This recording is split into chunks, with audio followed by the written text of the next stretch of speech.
Right here it's just called Virgin Boy Egg. They took the piss word out of it.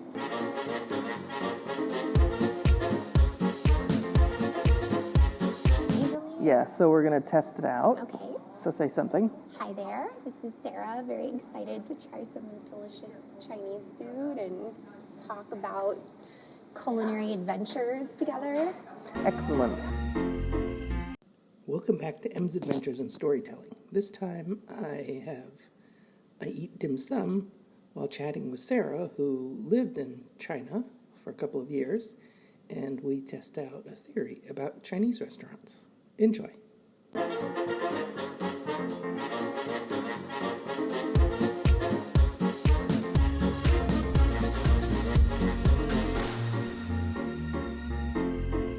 So here I am with Sarah, and we're testing out the theory. Tell me the theory again about the 3.5 stars. Okay, so I should have the name of the guy to credit this to. I'm afraid I don't at the moment, so we'll have to track that down. But there was a TikToker that has a theory that the best Chinese restaurants always have 3.5 stars. He specifically mentioned on Yelp, but I'm assuming that translates over to Google reviews as well. But his theory is that... And this is out of 5 being the highest. Yeah. Exactly, out of 5. His theory was that's the sweet spot because it's going to be 5-star food, but you're going to get the 3.5-star review come-downs from all the white people that complain about the bad service. Ah, okay. And sure enough, I went to look at the reviews of this place out of curiosity, and most of the low reviews were about the service. So, but from white people, from gringos. From gringos. So we're going to test this theory, but that is his theory, and it seems to track so far in places I've tried. So. Okay, that's interesting. Yeah, because I hadn't thought about it, because on Google I try not to go to any place that has lower than 4.5 out of 5, but now I can see that is not valid. In general, totally. You see 3.5 stars and you think, oh, I'm not going to go there. Yeah. But I also do reviews on Google, and I can't give a place lower than 3 stars because really, so 3 should be the average, right? Out of a 5-point system, 3 should be like a C, as in you're doing fine. It's not whatever spectacular, but it's fine. It's edible. It's okay, right? Yeah. But really, it's 4 that is the it's okay, fine kind of thing, right? And so I'm forced to give places a 5, even though I don't think they're 5, but that's what there is, because if I give them a 4, then they're just average. Yeah. And they're doing better than the average, so. So do you have any thoughts or theories on whether that varies by country? Because I found that in France, places are not getting 5 stars on Google unless they truly are excellent. Oh, that's good. Same with Uber reviews. Oh, wow. Uber drivers in France will not give you a 5-star unless, I don't even know what they You got them a really big tip? Exactly. I don't even know. But this average Uber rating, I've actually read articles about it because I had a bad Uber rating in Paris, and I was like, what am I doing How bad was your Uber rating? It was somewhere around 4.5 or something, but in America, the average is almost a 5 for Yeah, it's like 4.8, 4.9. Am I some terrible person? And then I literally read about it, and the internet was saying, no, in France, you get a 4 if you're a good passenger. I don't know what you have to do to get a 5. Let's not speculate, because... Oh, okay, yeah. Some of it might be a little bit extra. Might be X-rated, yeah.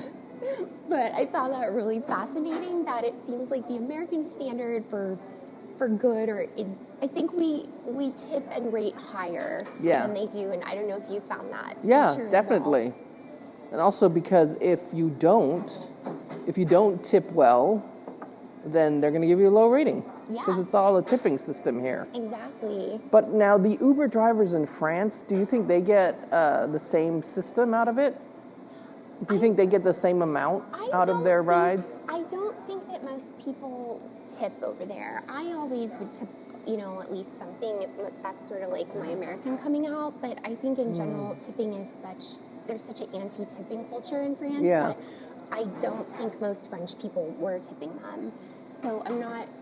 But I find that, for example, if you're an American and you're in Europe, the waiters expect you to tip. They don't expect other people to tip, but they expect Americans to tip, and they expect them to tip well. Right. right? Right. So in Rome, it was okay if an Italian left nothing in tip or left €1 or the remaining change, Yeah. 2 or 3 euro. Whereas in Americans, they're expecting 20%. I don't know if I quite found the same over there, but I think a little bit. I think a little. Often I'd be dining with some other folks that spoke French, so maybe that influenced it for me. Yeah. But yeah, I think there is that assumption. Like they hear the American accent or they Yeah. hear you come in and speak English, and Yeah. it's really interesting. Yeah. So Yeah. Tipping, I think, is... there are actually some restaurants in the U.S. as well that have done away with tipping.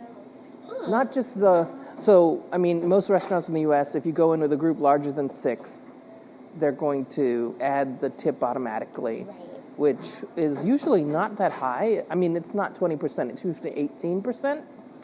But I went to a restaurant in Minneapolis where they didn't even have a tipping system because it's just built into the prices. Okay, kind of like in Europe. Yeah. Yeah. So, yeah, you paid, I don't know, $26 for a bowl of noodles, which is more than you pay elsewhere. But that's Yeah. because it's built in Okay. for everybody interesting. and for all the staff to get a reasonable. I kind of like that. Yeah. I think that and I'm saying this as someone that used to wait tables and bartend too, Yeah. so I was very reliant on tipping culture for many years, but it can create this imbalance and almost, I think in some ways, an injustice because your salary should not be based on the customers you are serving because then there's a lot of prejudice that can be out there. Yeah. One person for whatever reason gets higher tips than others. They've actually done studies where sometimes minorities make less, things like that. And I just think The that's prettier you are, you're going to make more. That's just life. Whatever Yeah. subconscious prejudice is out Yeah. there, and I think that's so unfortunate that could then translate into someone's salary who's doing just as good a job, etc., and that you're Yeah. reliant on that Yeah. instead of it coming from the employer. So Yeah. I tend to like this system, and then especially you know exactly what you're getting on the menu, Yeah. exactly how much you're going to pay. Yeah. On the flip side, Zoom. Yum. A stack of some serious greenage. Well, these are I some miss heavy, that from China, like they heavy, had heavy the chopsticks. best greens. Oh, they are. Yeah, Some they're, heft to these. yeah. Melanine or What is your preferred chopstick? kind of chopstick? Yeah. I actually prefer a fork and knife. Oh, well, yeah. That does make it a bit easier. Because I'm lazy. And there's the oyster sauce for it. I'll be honest, I've never actually Had the greens with oyster sauce? All right. I mean, unless it was stir-fried in there, so this is new. Yeah. All right, well, I'm going to start with some greens. Ooh, oops, I made a mess. Ooh. Thank you. Lovely fried rice. Oh, that looks so good. Oh, my God. Greens are really good. I don't like broccoli, but that broccoli is good. I just have the thickest American accent.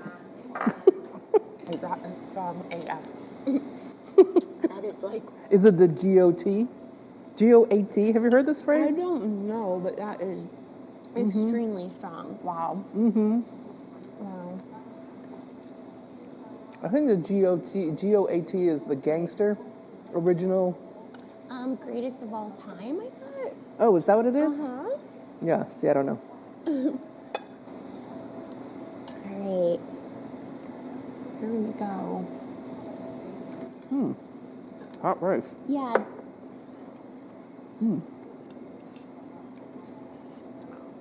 Ooh, that's quite strong pork flavor. Let me try that. What did they call it? Chinese sausage? Or? Oh, yeah. Yep, that's got some flavor to it. This chive has, shrimp inside. Oh, I've never had a chive thingy like that. I have a vegetarian friend, and we tried to go to Chinatown in San Francisco and had a interesting time trying to order for him. Yeah. Because they were like, oh, chive, Everything. that should be vegetarian. Oh, Nope. no, there's some shrimp for flavor. Yeah, everything has shrimp and pork in it. Yeah. This is not food It for was pretty hard certain religions. for my veggie friends living in Guangzhou. Yeah.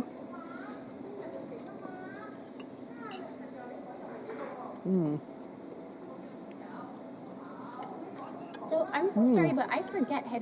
You've been to China, right? Mm-hmm. Okay.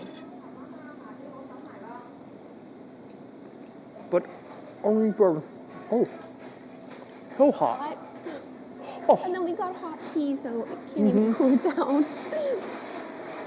Yeah, I went to China for a school trip, university trip. Oh, okay. Nice. Yeah, with my master's program. Okay, I can get all your orders out. Okay, Excellent. excellent. Watch what the plate is on. Okay, thank you. Do you have black vinegar for the dumplings? I only have the red vinegar. Is that okay? I'll try it. Okay. Thank you. Resume our chat about Chinese food. All right. Yeah, So you went for, you said grad school? yeah. We went just on a familiarization trip because I was Okay. studying commerce, and Wow. China is, the big boy They in the really world of are. commerce. They sure are. But you lived there, right, for a couple of years? I did. I lived in Guangzhou for 2 years. And first time ever living in Asia for sure. I've been to visit, but Oh, okay. it was quite the experience. It was, Did you learn Chinese, Mandarin? sadly, I did not. I didn't get any language training before I went, so I Oh. tried to, take classes when I got there, but Yeah. I stayed Ah. pretty basic the whole time. I lost I'm my afraid. soup. So I survived by the grace of many good friends that kind of took me around with them. helped, Oh, okay. Helped to do all the daily tasks. I could, take cabs and stuff by myself and order at the restaurant. Did you use an but app, or how did you get around? Oh my gosh, you literally you would just go on the street and hail one. There was no real app at the time to call them, but luckily there were enough that would drive around, you'd hail one, and I'd usually try to pull up on Google Maps where I wanted to go, and then literally just point and say Jiggity Fang, which means this place. Jiggity. Jiggity Fang, I'm definitely not doing the tones right. Okay. Well, I'm But, tone deaf. They would get me there. Yeah, it somehow worked. Because they could see on the map, too, where you're going. They could. And the drivers seem to know pretty well. It's a big city. I mean, it's 20 million people, Wow. but they seem to know where they were going most of the time. Yeah. So, what do you think of the xiaolong bao? Well, I lost my soup because You it broke. You got it. Okay. So you got It to broke. try to. You can use your spoon. Yeah, I tried, but I still broke. But I You must liked have it. very delicate dough then. Well, the bottom which is is good. delicate. Yeah. So I didn't get any soup. I'm going to try with this one. Yes. I mean, I like the meatball inside because I like pork meatballs. I hope this mic isn't picking up me chewing too much. It probably is. I don't know if I should put it somewhere else.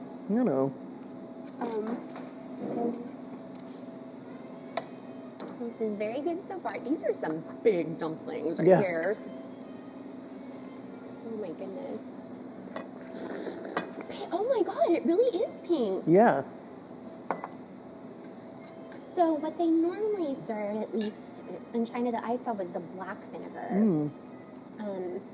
Sometimes would have a little sesame oil in it. But I have not seen pink vinegar before. Let's give this a whirl. See how this is in my hunt for the perfect egg roll. I have to use my hands.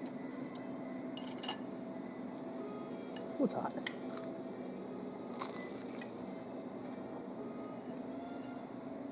What do you think? You like duck sauce or no? I like sugar. Me too. I like the spicy mustard too, though. Let's talk about China. Well, what do you want to know? Do you have any specific questions? Tell me about this boy pea thing. Oh my goodness. All right. So one dish that I did not have the pleasure of trying, thank God, is what's known as virgin boy piss eggs. And I thought someone was punking me when they first told me about Yeah. this. I was like, no. I said, there's a lot of weird stuff here, but this is going too far. But apparently, and I looked it up, so it is real, It is a delicacy where they go to middle schools because it can only be virgin boy piss for whatever reason. Right. So they go to the bathrooms of middle schools and harvest liquor from the urinal troughs. Take eggs. Now, I should know whether the eggs are hard-boiled or if they just, like, submerge the whole egg with the shell. I thought it was hard-boiled. We'll have to look that up. But they basically marinate these eggs in the urine. The virgin urine? The virgin urine, and then you eat it. And it's mostly for men. It's supposed to make you virile. All that pent-up Yeah, all that virginity. But in Chinese, it probably has a very nice name. You know, I don't think so. Because I Really? looked it up. Yeah. I could be wrong, you would think. Let's look it up real quick. But I remember looking it up and thinking, oh, that's not a euphemism. It says young boys preferably under the age of 10. So maybe I was wrong. Maybe it's even elementary schools. Yeah. You're right. Here it's just called virgin boy egg. They took the piss word out of it. Yeah, it's called boy egg. Tongji Dang. A long-standing tradition in Dongyang, dating back centuries. So I guess this is saying China has a long history of food preservation methods, which would make sense. So tea eggs were originally developed not so much for the flavor, but to preserve the food for long periods of time. Right. So this is saying that the virgin boy eggs may not have had the same origin, but the development is similar cultural background. According to this, there's no real good explanation. It's simply been done for centuries, but I had read and been told that it is for, virility purposes. Wow. There's some interesting... Oh, it's okay, claiming that the ingestion of urine-soaked eggs can treat yin deficiency, decrease one's internal body heat, and promote blood circulation. Okay.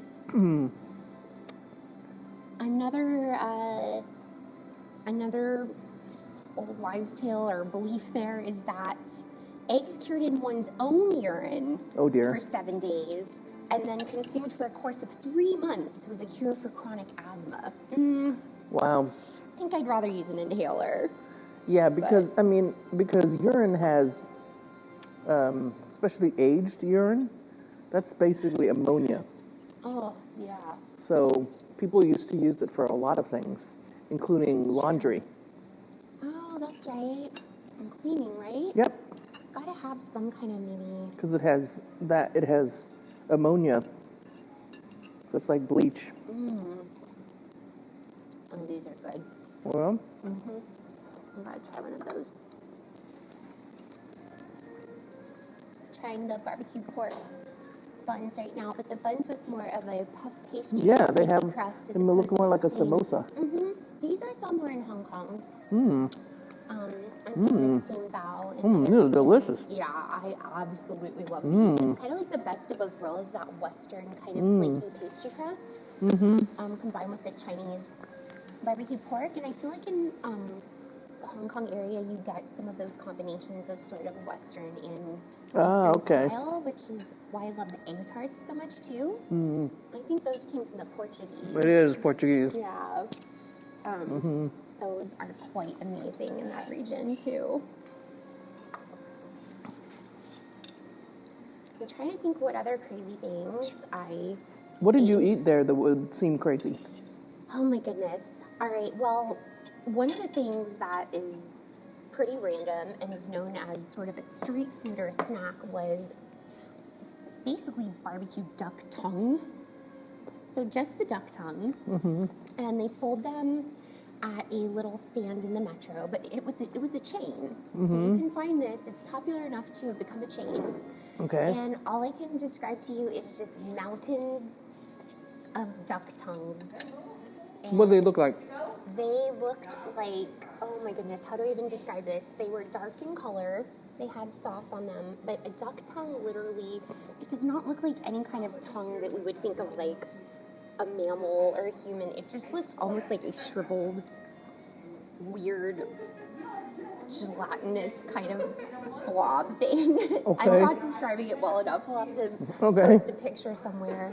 But the duck tongue did have cartilage in it, so it wasn't just this chewy thing. It actually did have some kind of cartilage that I guess, holds it together Yeah. and lets them move it around. But they must dry them and then cook them with soy sauce.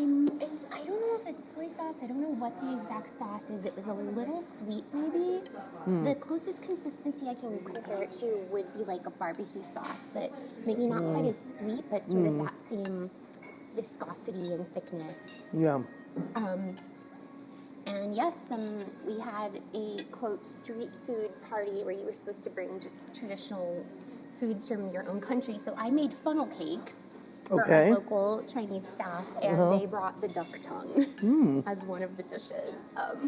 Can't say that I miss eating that too much, but it was fun to try it. Probably another thing that's one of the weirdest things I've had was the deer penis drink. Oh, Which okay. again was for virility. Which you needed. I must have.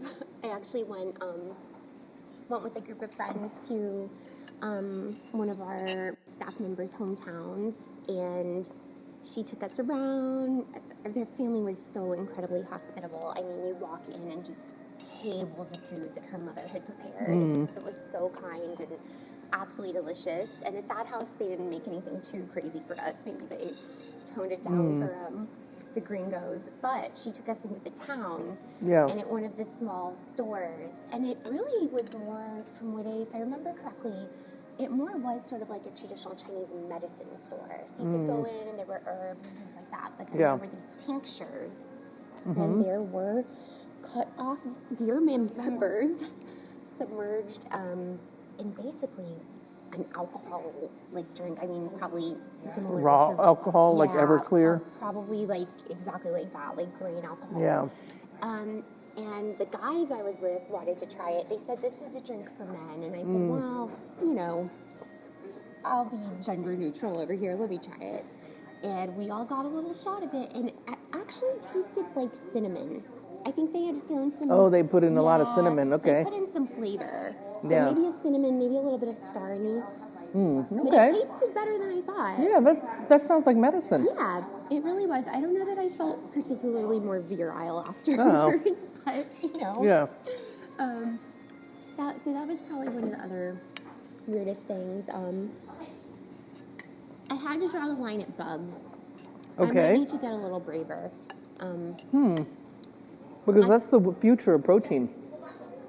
Bugs. I bet that it is. It is.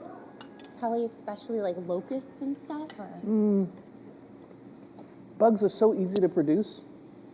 And there are already companies that make protein where it's basically bugs. Wow. Yeah. I've had cricket. I could do that. I had chocolate-covered cricket, but like in America. A random thing a friend made me eat. But there, when you go up to Beijing and some of the more touristy cities too, especially in like Yunnan province, places like that have some very popular cities, popular with Chinese tourists too. Yeah. You'll walk down the street and you'll see what, in any other country would be selling, like I said, like funnel cakes or, some street food, fried things. There you literally can go get scorpions on a skewer. Yeah. Cockroaches on a skewer, and I wanted to try so bad. I was like, you gotta do it. Be brave. And something viscerally in my body when I began, shivers ran down my spine, and I just couldn't bring myself to do it. Because all that stuff that's deep fried just tastes deep fried. It does. It's just in your head. I'll be honest, I don't know if these things are deep fried because they didn't have like batter or anything, but they No, but they must have just been. deep fry it without any batter. They must have. Yeah. I love the this chive dumpling. There's so much shrimp in it. Oh, so good. Yeah. So I had to draw the line at that. But, gosh, yeah, there were just so many interesting things. Because there are other things there to eat, like chicken udders, chicken anuses. Oh, right. I can't say I had chicken anus, Chicken feet, of course. Did you ever try stinky tofu when you were there? I think so. Another one. That is extremely stinky. Yeah. It doesn't taste quite as stinky as it Yeah. smells. I think I have. I have a pretty, I don't know, there are weird things that I can eat that, there's certain things I can't eat, and they just make me gag, and then there are other things that I'm completely into. What is gag-inducing to you? Cartilage and bone. Yeah. Yeah, I'm not a fan of when you get that real crunch. I just, you know? I'm not into it. I know it's good for me. It'll help my knees, but I'm just like, You can do it in a broth, you know, like a nice bone broth or bit. Yeah. But I can't do it. I just am like, no. I was not raised eating it. And there are lots of cultures. It's not just Asians. They love chewing on bones of fish and duck and so on in South America. You know, I was raised that if it flies or swims, you can use your hands and just go at it. But I think you should go at it with anything, you know. Use your hands for anything. I personally like to eat with a knife and fork and a spoon. I prefer if everything's chopped up and I can just eat it with a spoon because I'm lazy. Whereas one of my friend's mom says I like baby food. So I like a lot of Chinese food because it's already chopped for me. Yeah, there you go. And like these fish balls and meatballs, they're already pre-chewed for me, right? Because they're already ground. I actually did go to a fish ball factory in China. That was fun. Oh my gosh. Yeah. So you just saw that they don't care about they don't fillet that thing. Everything's going in. You know, yeah, from what I saw, it was just straight up puree and then frozen. They had an extremely, you know, kind of intricate machine that would then freeze this slurry or whatever it was into frozen fish balls on the little conveyor. Yeah. Yeah, they had quite the production there. So Yeah, I'm really into Chinese fish balls, but I'm not into a lot of the meatballs, for example, in Cambodia and Laos and Vietnam, because some of those meatballs, they got big chunks of cartilage in them. Ugh. That makes me gag right there. No, I'm with you. I'm with you. Okay. All right, well, I saved that, so you please enjoy that one. Do you have a favorite so far of what we ordered? I love the chive. I love that too. That was very unusual chive dumpling. It was really a shrimp dumpling. Yep, agreed. Definitely. Because I've had chive dumpling in some places where it's basically the thin piece of pancake with nothing in it. I was not even like a speck of green. No, that was stuffed to the brim. That was very generously portioned. Thank you. This is great. I think that has to be my favorite. But that's the pork. Yeah, the puff It's kind pastry of like, pork bun is always my yeah, it favorite. almost tastes like there's ketchup in it. It's slightly sweet. It's like a little pork ketchup croissant. Yeah, that was definitely a favorite of mine. And then again, I just love the pre-masticated fish meat, shrimp meat of all kinds. Please feel free to finish that whole thing. All right. Yeah, you go for it. I like the fried rice too. The fried rice was good. I do like the putting sausage and fried rice concept, which you don't see much here at, No. American Chinese restaurants. Uh-oh. And because it's sticky, Yeah. Yeah. Which is nice. So you can hold it with chopsticks. And then the greens are very green. They are. Yeah, look at that color. That is some real green right there.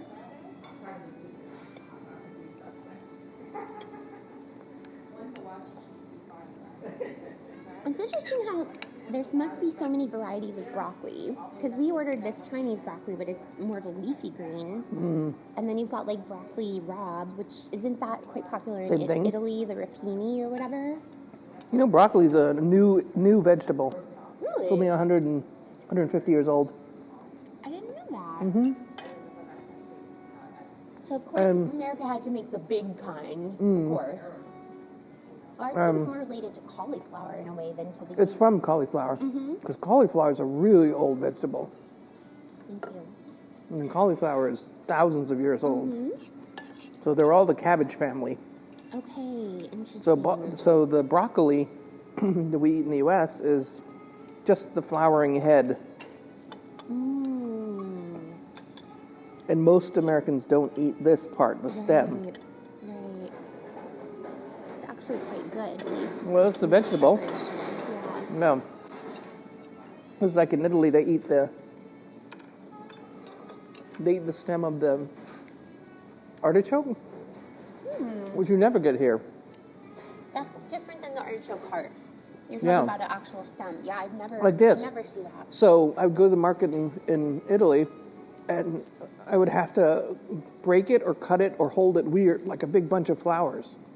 Because I would get some artichokes, and then it would be 3 feet long, Wow. because they would include the stem. Because it grows on a big stalk. Yeah, it's a almost? big thistle. Okay. Big thistle. It's like a lisper. Yeah, I'm going to finish this. Oh, great. And then you just take you either cut the outside off and then cook it, or you steam it and then peel the outside. Interesting. But that's like all the work that you go through to eat an artichoke.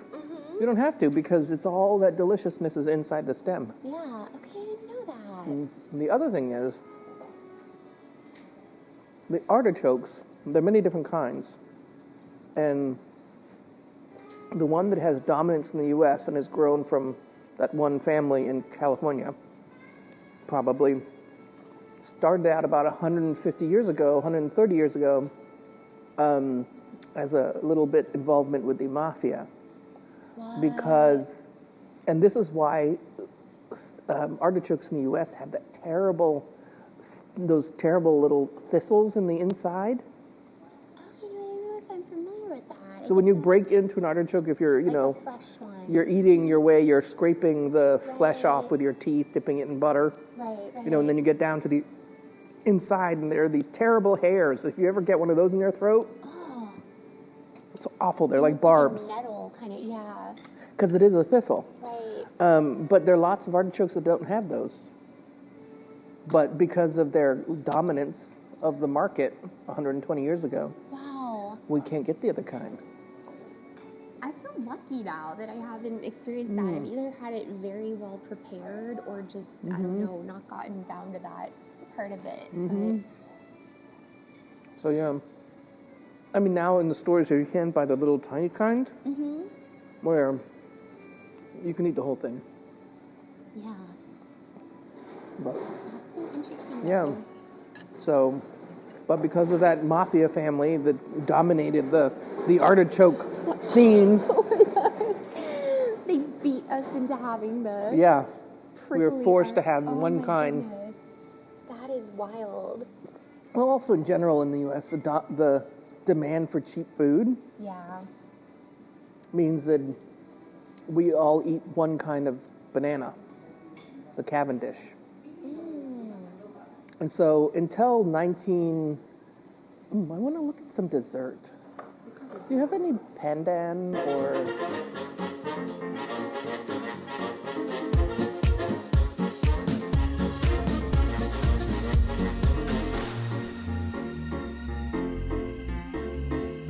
Thanks for listening to this episode of M's Adventures in Storytelling. Listen next time for the post-dessert conversation as Sarah and I continue talking about Chinese food and also about other kinds of food. Ciao for now.